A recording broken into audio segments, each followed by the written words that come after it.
Racist cop hits black woman. His regret will leave you speechless. In this compelling video, we delve into a shocking incident that has sparked outrage and debate. A police officer's actions against a black woman have ignited discussions on race, justice, and accountability. This situation exposes deep-rooted issues within law enforcement and society at large, urging viewers to confront uncomfortable truths. If you are enthusiastic about this narrative, please inform us. If you appreciated the video, press 1.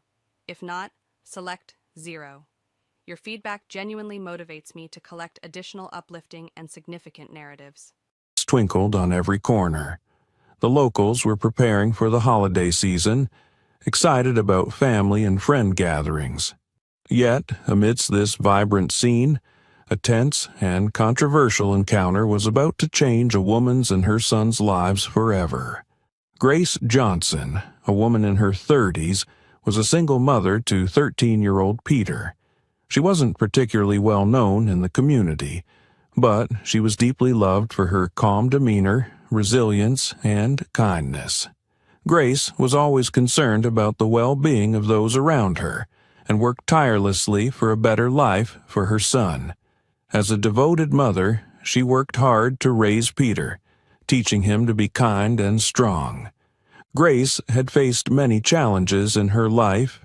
After her divorce, she took on all the responsibilities of raising Peter independently and dealing with financial and emotional struggles to create a warm and loving home.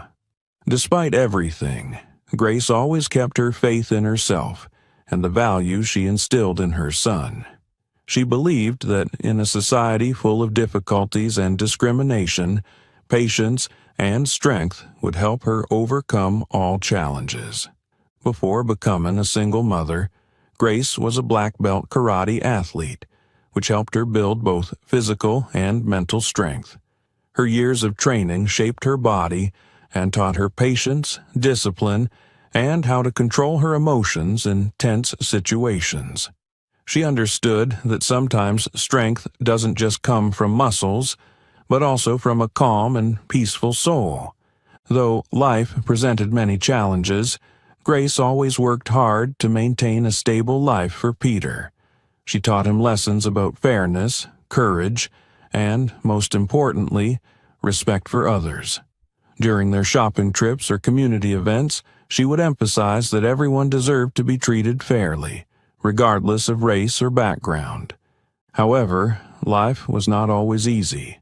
Grace knew that the world outside could sometimes be unfair, especially for people like her and Peter. A single mother with a son, living in a society still filled with deep prejudices and racism. She never imagined facing even greater challenges, but everything would change one seemingly ordinary day. One day, after a seemingly successful shopping trip, Grace and Peter were loading their shopping bags into the car. The peaceful winter air was suddenly shattered by the sound of a police siren. A police car with flashing lights parked right next to them, followed by a loud announcement from the loudspeaker. Grace turned around in surprise, squinting against the sunlight reflecting off the car windows. She thought something might be wrong, but she had no idea what awaited her. A middle-aged officer, Jack Miller, stepped out of the car with a firm, confident stride, but his face showed a cold, unsettling expression. Jack Miller was no stranger to the people of Fair Haven. He had worked as a police officer in the area for many years and was notorious for his racist behavior and hostility toward minority groups. While many locals felt uneasy seeing him, his position of power made him believe he could do whatever he wanted without fear of criticism. Rumors about him frequently circulated in the community, that he didn't like black people and always found ways to make life difficult for those who were different from him. Grace had never faced a situation like this before. She had lived in Fair Haven for years, and although she knew there were underlying societal issues, she had never experienced direct discrimination or injustice herself. But now, as she saw Officer Miller stepping out of the police car, Grace could feel a chilling atmosphere settling around them. Miller walked toward them with an air of challenge. "What are you doing here?" he asked, his voice harsh, with no hint of kindness. Surprised by the officer's sudden appearance, Grace tried to remain calm. She turned to Peter, noticing the worry etched on his face, but Grace knew that in moments like this, staying composed was the most important thing. She smiled gently and explained, "We've just finished shopping. There's nothing unusual going on." Miller stared at her, narrowing his eyes as if trying to determine whether she was telling the truth. "Do you have any ID? Show me your ID." His voice became colder and more aggressive. Grace was taken aback by this request. She couldn't understand why she, a woman simply out shopping, was being asked to show her papers. She had never faced such treatment before, especially in a neighborhood like Fairhaven, where she had lived for so long. "I haven't done anything wrong. I was just shopping normally," Grace replied, keeping her calm, though inside she was starting to feel anxious. Miller didn't listen to her explanation. "You seem suspicious," he said, his gaze filled with doubt. "I need to check your ID immediately." These words hit Grace like a punch in the stomach. She couldn't believe what she was hearing. It felt like an unsettling wave of anxiety rising within her. She had done nothing wrong, but now she was facing a police officer who seemed ready to make false assumptions. All she wanted was to go home with Peter and finish their peaceful shopping trip. Peter stood by, holding his phone, his eyes still focused on the officer with concern. He could feel the tension in the air and knew things were escalating. Seeing his mother being threatened, Peter quickly pulled out his phone and started recording the scene. Even though he was young, he understood the importance of capturing everything in situations like this. He feared something might happen, and, at least, if things got out of hand, the video would serve as evidence. Grace turned to Peter, noticing the fear in his eyes, but she forced a smile to reassure him.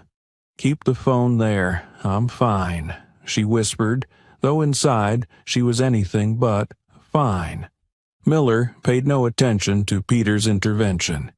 He just stared at Grace with a challenging look, as if testing whether she would bow to his authority. With his demeanor becoming more aggressive, he took a step closer to Grace, unexpectedly yanked her arm, and said, "I told you to show me your ID right now. I don't have time for this questioning game." Grace felt those words like a sharp blow to her heart. She knew she hadn't done anything wrong, but the attitude of this officer was becoming increasingly dangerous. In her mind, terrible images began to flash. Was she going to be arrested for no reason? What would happen to Peter if things spiraled out of control? She couldn't let this situation escalate any further. She looked down at Peter's phone in his hand, realizing that he was recording, the light from the screen casting a glow on his face where the worry was visible. Peter stood next to his mother, his hands trembling, but he was determined to keep the camera rolling. He could feel the anger in the officer's voice and the injustice his mother was facing. Grace looked at Peter, her gaze soft but resolute. "Okay, keep recording. You're doing the right thing," she whispered, her voice calm but clear. Although she didn't want the situation to escalate, she knew that having evidence in moments like this was crucial. Her heart ached at the thought of her son witnessing this. But no matter what, she wasn't going to face the injustice alone, especially with Peter standing beside her. Meanwhile, Officer Miller didn't ease up on his tough stance. He stood close to Grace, almost invading her personal space, one hand still gripping her shoulder. "I told you to show your ID. If you don't cooperate, I'll have to take further action," Miller said, his hand roughly searching through Grace's handbag as if looking for any reason to accuse her. Grace's heart raced. a wave of unease spreading through her body. Though she had mentally prepared for tense situations, this was more than she could control. "I haven't done anything wrong. You don't have the right to search my belongings."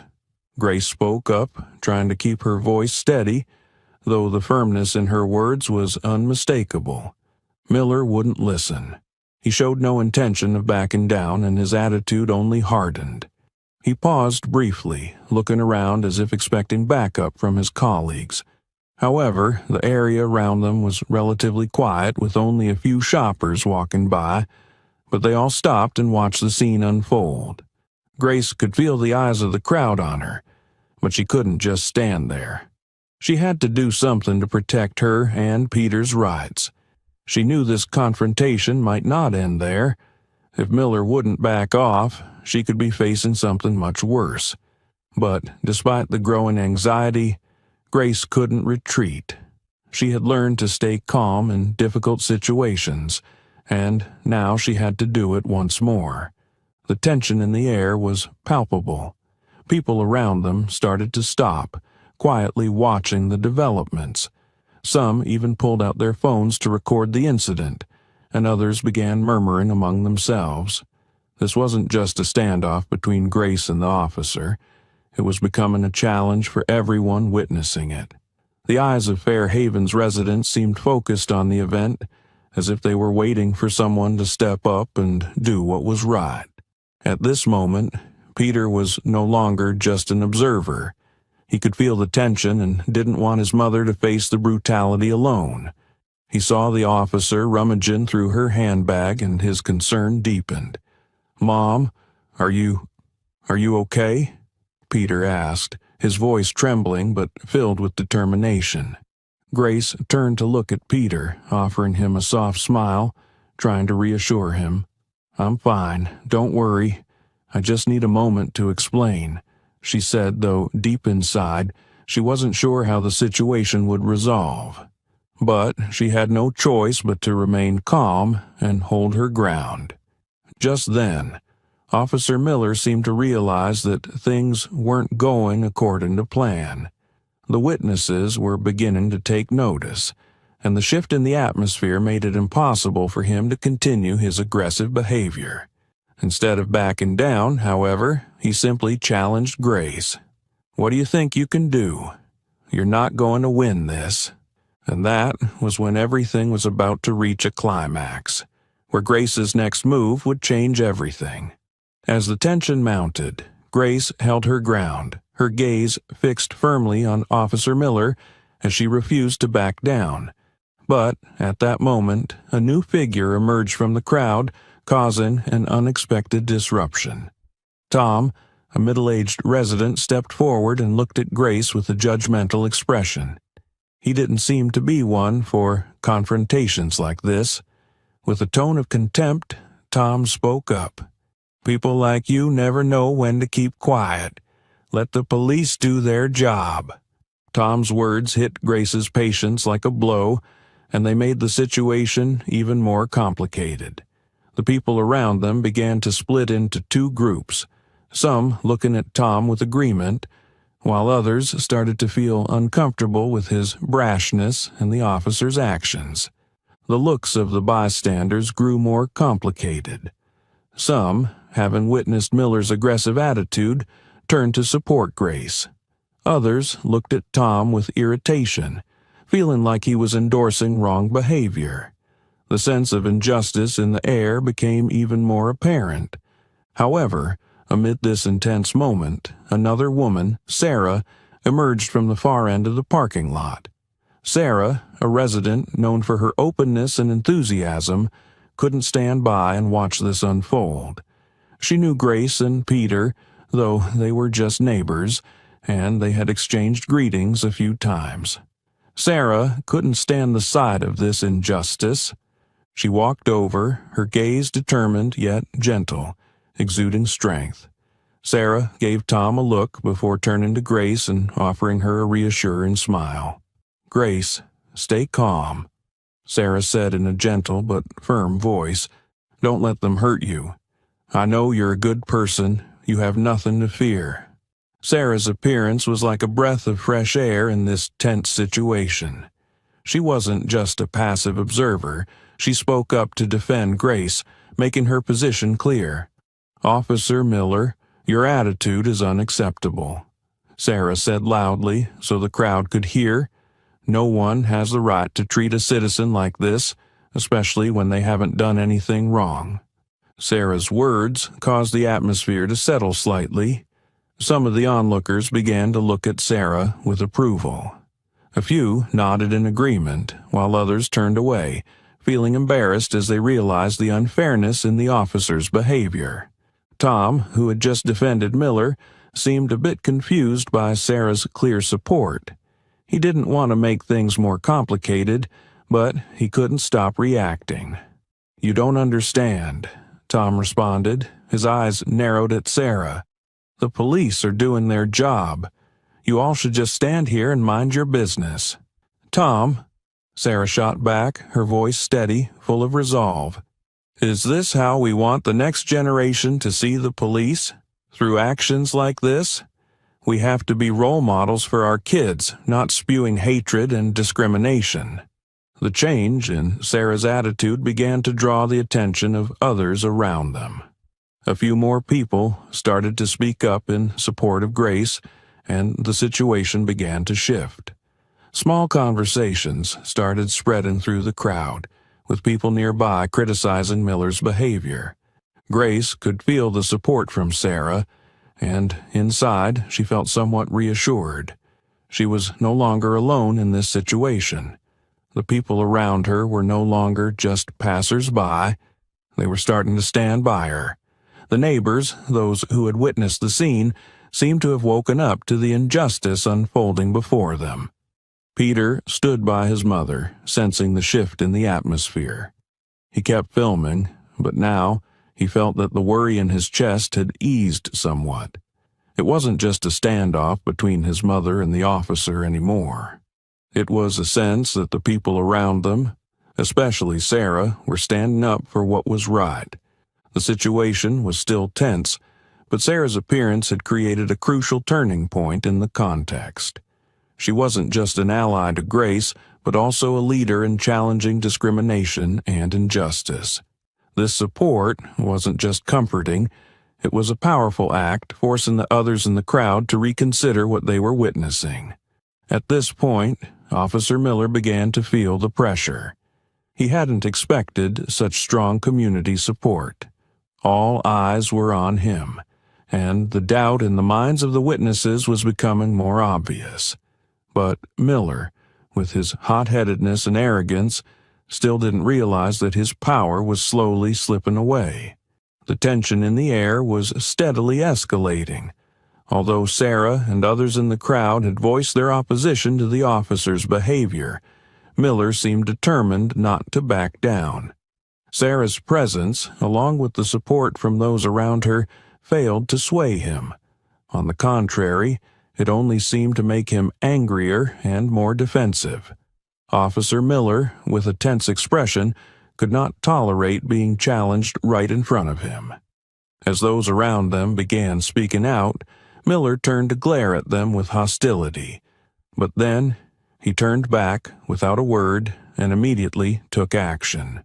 He moved toward Grace, roughly grabbed her arm and dragged her toward the car. "What do you think you can do to me?" Miller shouted, the strength in his voice and gestures only intensified, becoming more aggressive. Grace flinched as she felt the pressure of the officer's hand on her arm. The pain from his tight grip made her dizzy, but she refused to let fear take over. At that moment, she recalled the years of karate training and the self-defense techniques she had learned. She knew that if she didn't resist immediately, the situation would spiral out of control, and she wouldn't be able to protect herself or Peter. "Miller, let go of me!" Grace shouted, her voice clear and decisive. "You have no right to do this." She used all her strength to twist her body, but Miller refused to release her. She could feel his anger, his overwhelming dominance. But even though her body was being pulled toward the car, her mind remained sharp and alert. Peter, though standing not far from his mother, could do nothing but record the video. He saw his mother being yanked away and couldn't control his emotions. "Mom! Mom!" Peter cried, his eyes red and filled with worry and fear. He wanted to run over, to do something to help her, but he knew he couldn't. He couldn't let things get out of hand, and he couldn't make the situation worse. Grace, although terrified, did not let the fear take over. She took a deep breath, trying to remain calm. She had been through many challenges in life, and this was not the first time she had to face a threat. She had learned to use both her physical strength and mind to protect herself, and now she would need to do it once again. With a quick motion, Grace used her free hand to push hard on Miller's arm, causing him to lose his balance momentarily. She then fought back more forcefully, twisting her body and using the arm-locking technique she had learned in karate to escape his hold. But as soon as she made this move, the officer yelled in anger, "Don't resist!" He yanked her harder, this time not only grabbing her arm but also shoving her against the car, making her feel the force of the impact. Grace felt pain, but she did not back down. For her, this was not just a struggle for herself, but also a fight for her son's rights and for everyone who had suffered from discrimination and oppression. "What right do you have to treat me like this?" she screamed, her voice firm and full of strength. "I'm not a criminal. I haven't done anything wrong." The crowd around them was becoming increasingly tense. Some of the witnesses began standing up quietly. Some took out their phones to record the scene. Others began whispering to each other, unable to bear the injustice Grace was facing. Sarah, although standing at a distance, could no longer stand by. She quickly walked toward them but hesitated, fearing that getting involved now might escalate the situation further. Peter, seeing his mother treated this way, felt a surge of anger rise within him. He could no longer stand there doing nothing. He moved closer, knowing that he couldn't do much, but he had to show that he wasn't afraid, that his mother wasn't alone.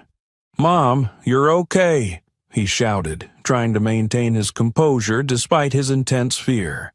The atmosphere in the parking lot seemed to freeze. All eyes were on Miller, Grace, and Peter. The whispers grew louder, and at that moment, Miller began to feel a shift in the air. This was no longer just a confrontation between him and Grace. It had become a confrontation with the community. Miller still wouldn't back down, but his confidence was beginning to wane. Everything was slowly spiraling out of his control. In that tense moment, when Grace's patience was running out, she sensed that this was the time she couldn't just stand still and endure.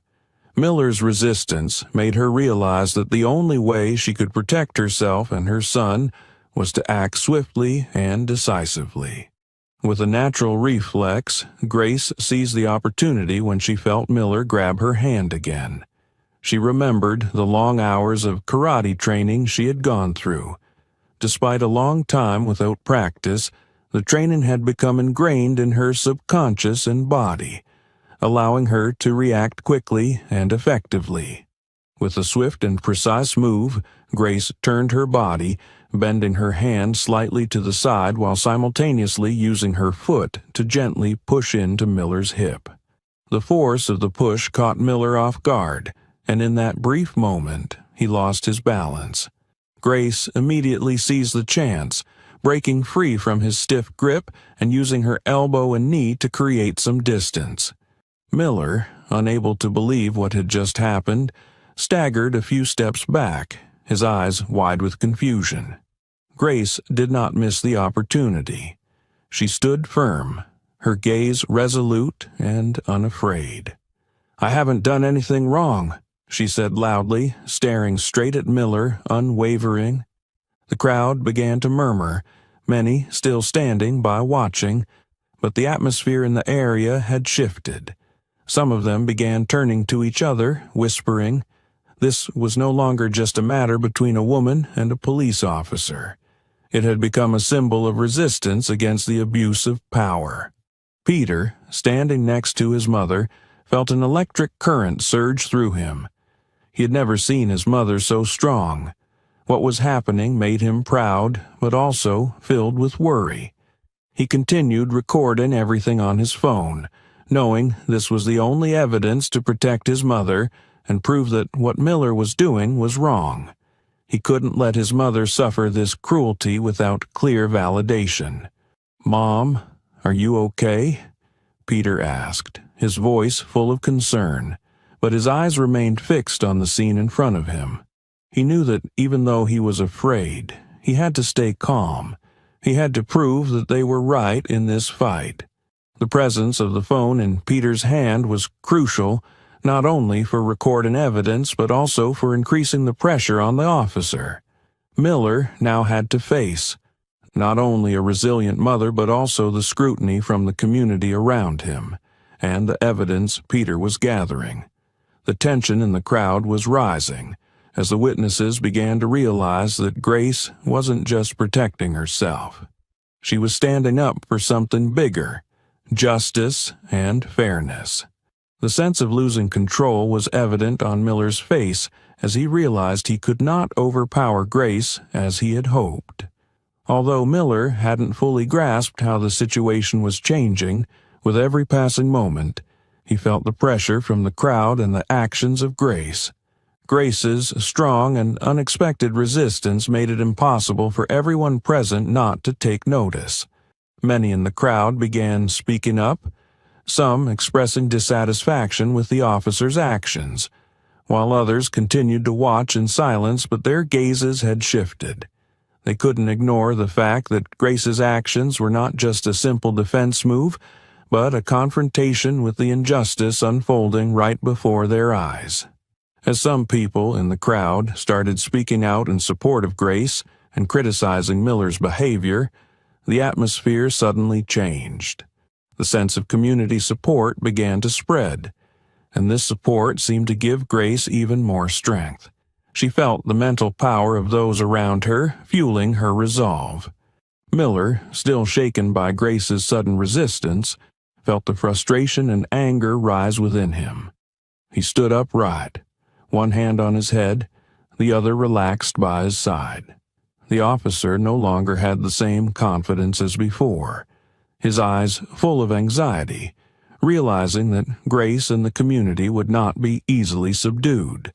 Though he still tried to maintain composure, the signs of his unease were becoming more evident. The entire crowd now understood that this confrontation was not just a struggle for Grace, but a battle for power, fairness, and the rights of every individual in society. Miller's face turned bright red with anger, his eyes flashing with hatred and wounded pride. He could not bear being defied by a woman. The tension in the air thickened as he realized that it wasn't just Grace, but the whole community, who was beginning to turn against his actions. Refusing to lose in this confrontation, Miller decided to use more force. He pulled the baton from his belt, the long metal rod gleaming in the afternoon light. The sound of clang rang out as he drew the baton, and the silence in the crowd made it clear that the situation was about to become extremely dangerous. "Don't think you can beat me," Miller yelled, his voice full of rage, before swinging the baton towards Grace. A sense of fear swept through the crowd. Many people held their breath, unable to believe that the police officer was about to use force against a woman and her son. Sarah, standing nearby, clenched her fists, her eyes fixed on every move Grace and Miller made. Some people in the crowd secretly took out their phones, recording the event, while others exchanged worried glances. Grace saw the baton swing from Miller. Faced with this attack, she didn't panic but focused intently on every movement of the officer. Over the years of karate training, she had learned how to react quickly and handle pressure in any situation. Now was the moment for everything she had learned to come into play. Miller shouted as he swung the baton at high speed, trying to strike Grace. She observed every motion and responded immediately. First, she twisted her body to the side, causing the baton to fly past her without making contact.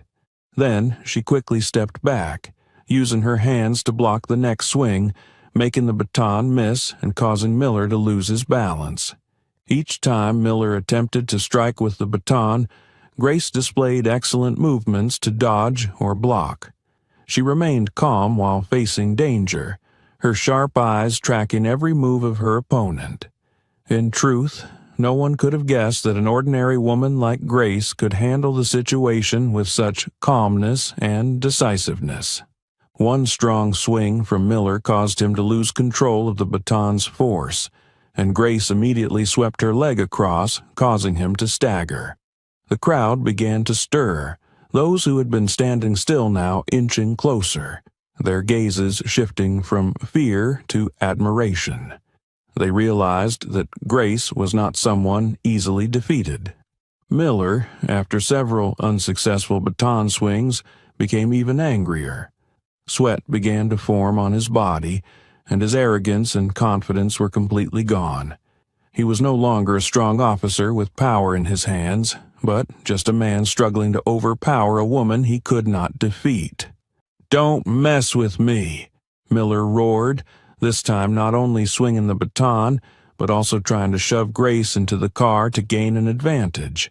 But Grace quickly dodged, using her arms and legs to maintain her distance. Each strike she made caused Miller to stagger and lose his balance. Outside, the crowd was witnessing the increasingly tense situation. Miller's shouts, Grace's heavy breaths, and the sounds of baton strikes against the air created a scene full of tension. No one remained silent. Some started calling for other police officers, some hurried to record videos, and many began shouting their support for Grace. Peter stood right next to her, his phone still tightly gripped. He witnessed everything, unable to believe his eyes as his mother resisted so strongly, facing the violence of a police officer. Though worried, his mother's resilience inspired him, and he knew he had to keep recording everything to ensure that justice would prevail. In the most intense moment, Miller swung the baton at Grace with all his might, but she was ready. She used her leg to strike the baton, knocking it from Miller's hand and causing him to lose his footing and stumble backward. The crowd let out a collective sigh of relief and some began to clap, realizing that Grace had successfully pushed back the violent officer. Miller's change in demeanor was clear. He couldn't believe he had been defeated by a woman. A sense of shame and failure surged within him, but he also knew that his career and reputation would never be the same if he didn't stop now.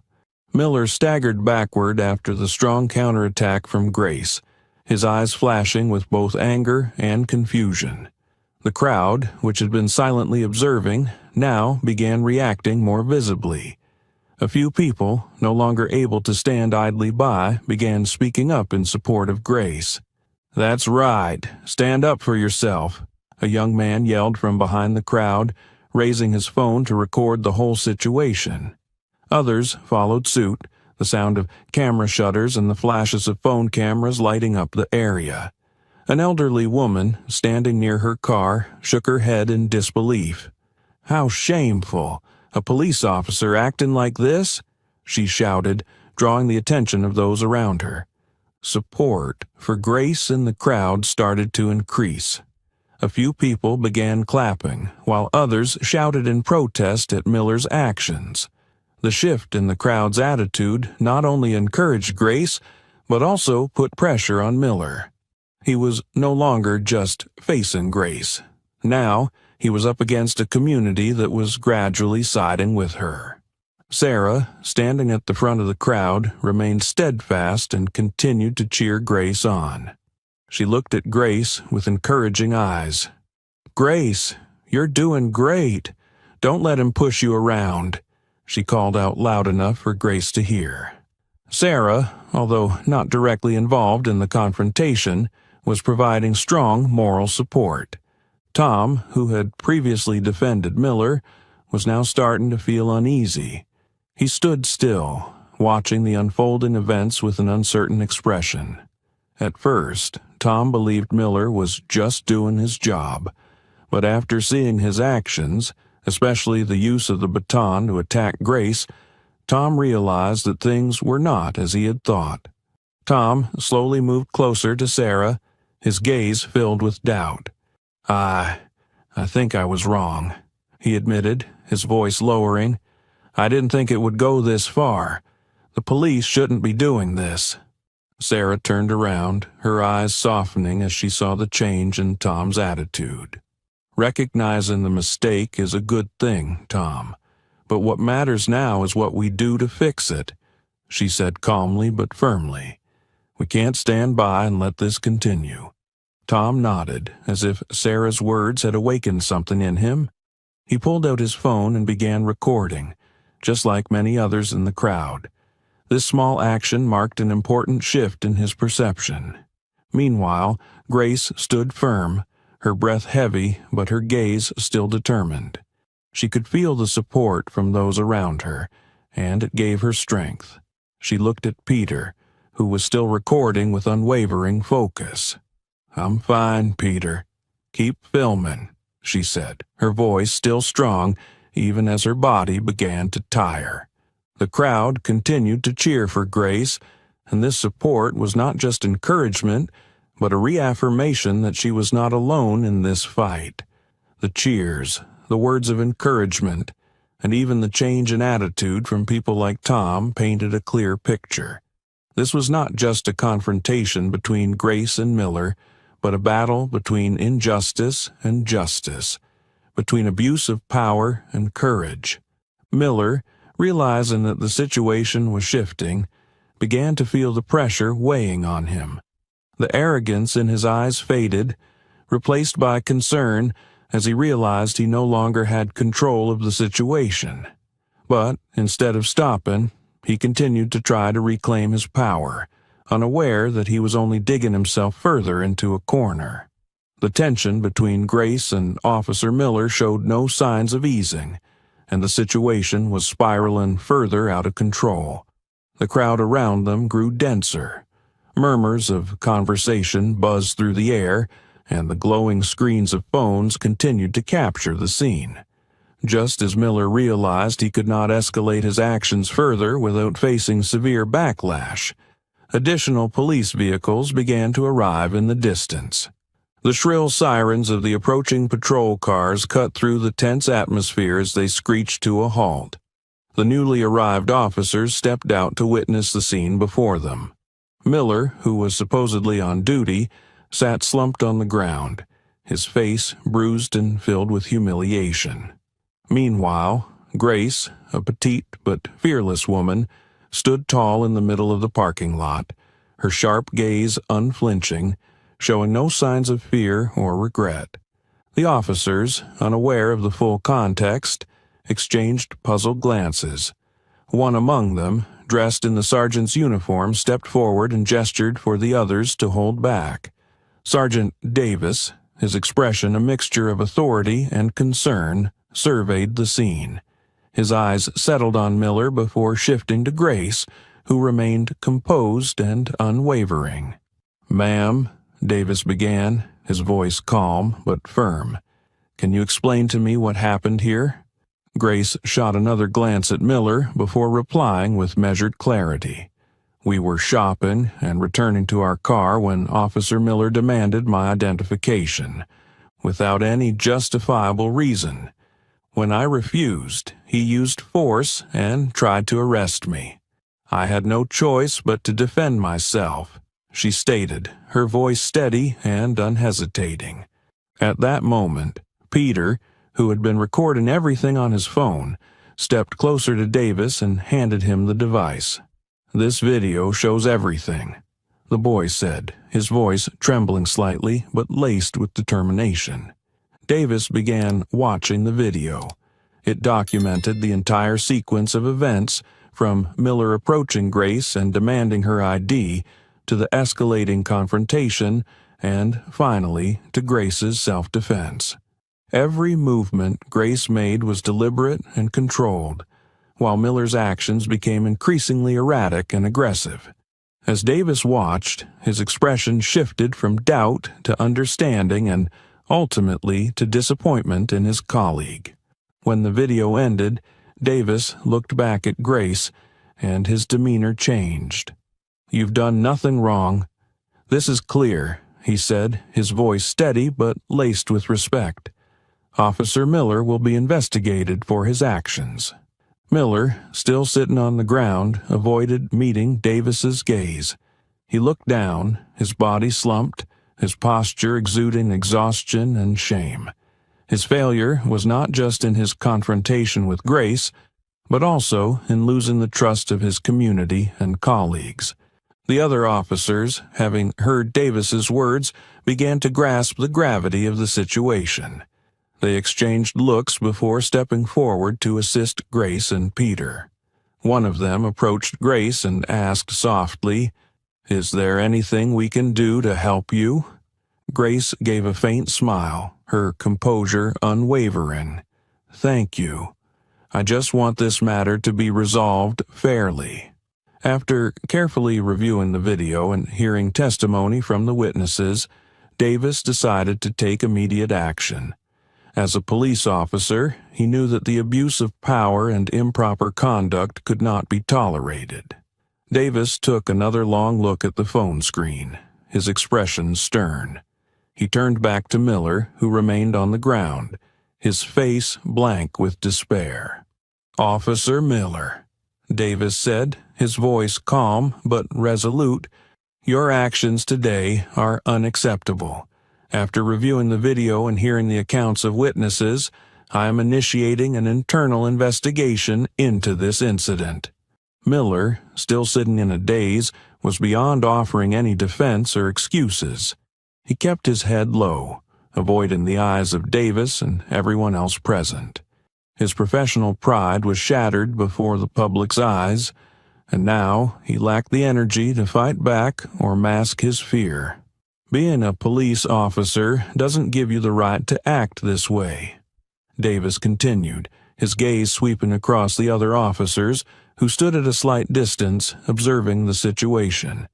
"Effective immediately, Officer Miller. You are suspended pending the outcome of this investigation." The announcement of Miller's suspension landed like a thunderclap, breaking through the thick tension. It was a declaration that shattered any illusion of control Miller still thought he had. Now, there was nothing left for him to cling to. The crowd began moving closer, some murmuring to each other, while others continued recording. Many eyes were fixed on Miller, their expressions a mix of disapproval and disappointment. Some onlookers could no longer contain their outrage and openly voiced their criticism. "He doesn't deserve to wear that badge," one man shouted from the crowd. "We don't need people like him in our police force." Davis heard the outcry but remained focused on his duty. While he was part of the police force himself, he knew that standing up for justice meant holding even his colleagues accountable. Miller, unable to respond, only lowered his head further.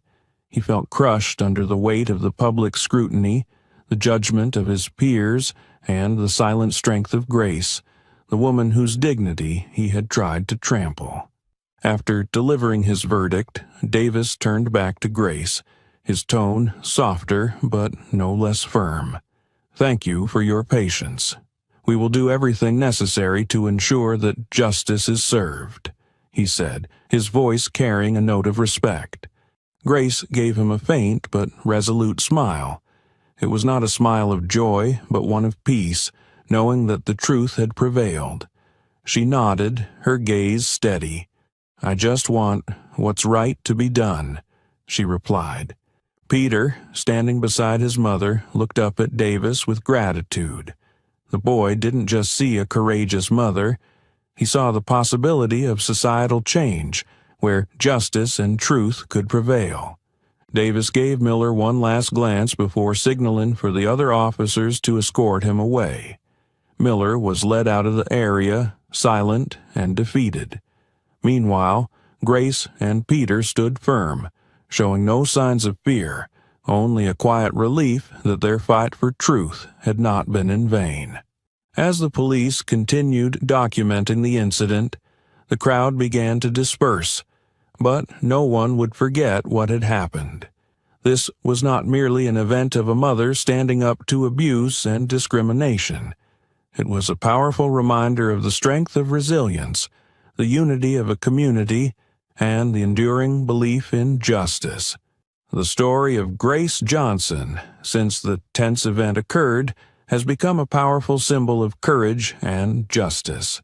Right after the incident, news about the confrontation between Grace and Officer Miller quickly spread across social media and local news. The image of a calm yet resilient single mother standing up against injustice captured the attention of the community, not only in Fair Haven but nationwide. Grace did not seek attention or fame. She simply wanted to protect her son and keep her family safe in a situation she felt was unjust. However, her story touched the hearts of thousands, especially women who had experienced similar situations or people from minority communities who often felt they were treated unfairly. The community began to realize that Grace was not only a resilient mother, but she was also a role model for courage in a world still rife with prejudice and discrimination. Many non-governmental organizations and human rights groups invited Grace to participate in talks, workshops, and community events. She was invited to schools to share her story with students, encouraging them to stand up against injustice and teaching them about their rights in society. Grace became not only a role model for her son, Peter, but also a spiritual mother for many people in the community, inspiring them to face life's challenges. Other parents came to thank her for teaching them about resilience and determination. For Grace, receiving respect and gratitude from others was not what she initially sought, but she understood that her story had a far-reaching and significant impact. Meanwhile, Officer Miller, who caused the incident, faced a different struggle. He not only had to face criticism from the community but also serious consequences for his career and reputation. After being suspended, he felt the divide between himself and his colleagues, who also began questioning his actions. Miller, although initially frustrated and in denial about his mistakes, could not avoid reassessing his behavior.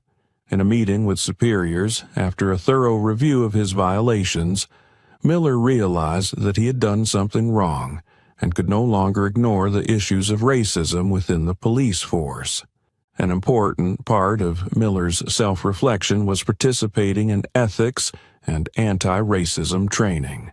These classes not only helped him learn about issues of inequality in society, but also provided real-life scenarios, helping officers better understand how they could behave more fairly and humanely in their work. Miller began to realize that being a police officer was not just about enforcing the law, but also about ensuring the rights of all citizens, regardless of race, gender, or background. Miller truly understood that his ignorance of issues related to racism and injustice had led him to take thoughtless actions. These ethics courses not only helped him recognize his wrongdoings, but also provided practical solutions to change how he worked. This learning process was not easy, but Miller was committed to correcting his mistakes and becoming a better police officer. While this was not enough to erase the stain on Miller's career, it was an important first step in correcting his actions. More importantly, the shift in his awareness also showed that even in difficult situations, if we dare to confront and fix our mistakes, change can still happen. Grace's story didn't stop there. After the event, she began participating in community activities, becoming an advocate for women and children in need. She founded a support group for women facing discrimination in similar situations, helping them regain self-confidence and stand up for their rights. Grace also began collaborating with NGOs to raise awareness about social issues, particularly racial and gender discrimination in police forces. As a mother, Grace always remembered that no matter how tough life got, she had to set an example for her son. She taught Peter about the value of justice, resilience, and how to stand up when seeing something wrong. And most importantly, she taught him that even though the world may not be perfect, we can still do what is right. The story of Grace and Miller is not just about a tense confrontation between a mother and a police officer. It is a story about change, about facing one's mistakes, and about resilience in life. Grace and Miller, each in their own way, proved that change is possible, and sometimes great mistakes can turn into opportunities for growth. Through this story, the Fairhaven community saw not only the strength of a woman facing discrimination, but also the capacity for personal learning and change, even in the face of grave mistakes. Grace became a beacon for those fighting for justice, and Miller, though it was difficult, was slowly improving himself to become a more just police officer. Their story will continue to inspire future generations, reminding us that sometimes we need to stand up not only for ourselves, but for a fairer society. One day, the community where she lived held ceremonies and discussions to honor Grace's actions, not only for defending herself but also for standing up against social injustice. Her story empowered many, especially women and those from minority groups, to feel more confident about speaking out against discrimination and oppression. Grace continued her work, but now she had a new mission: to inspire those who wanted to change society.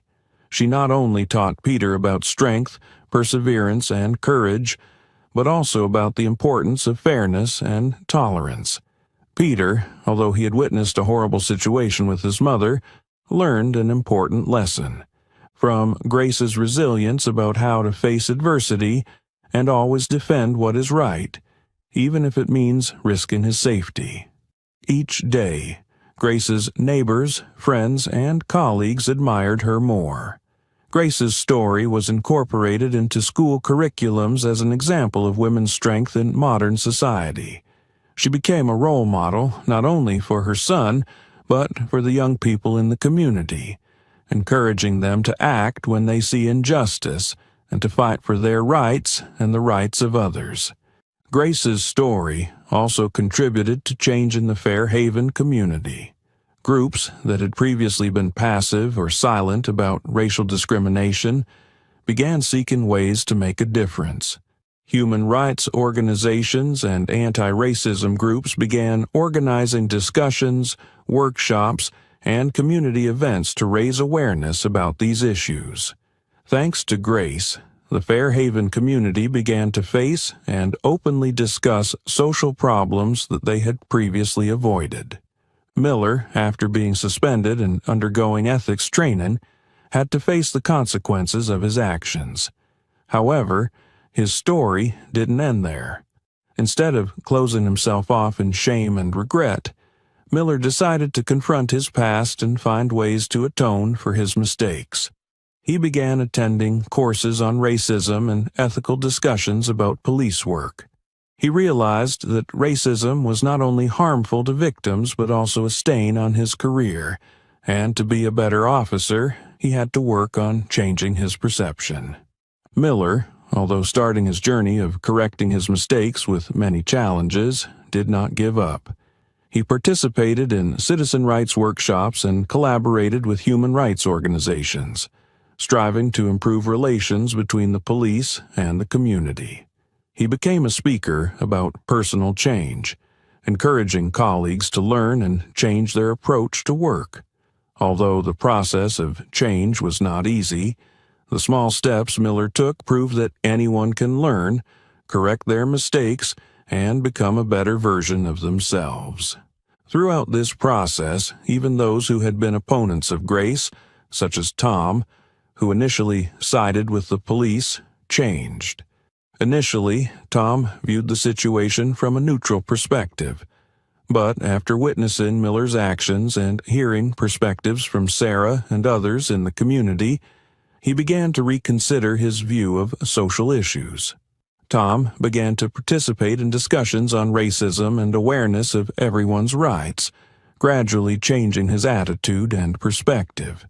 Grace's story changed not only her life, but also the lives of those around her. Ultimately, the story of Grace and Miller is not just about confrontation, but also about change and the opportunity for redemption. Grace was not only the victor in a tense encounter, but also the person who helped change an entire community. She became a symbol not only for her courage in that situation, but also for her perseverance throughout her journey for rights and justice. Today, Grace's story continues to be told as a lesson in strength, perseverance, and courage.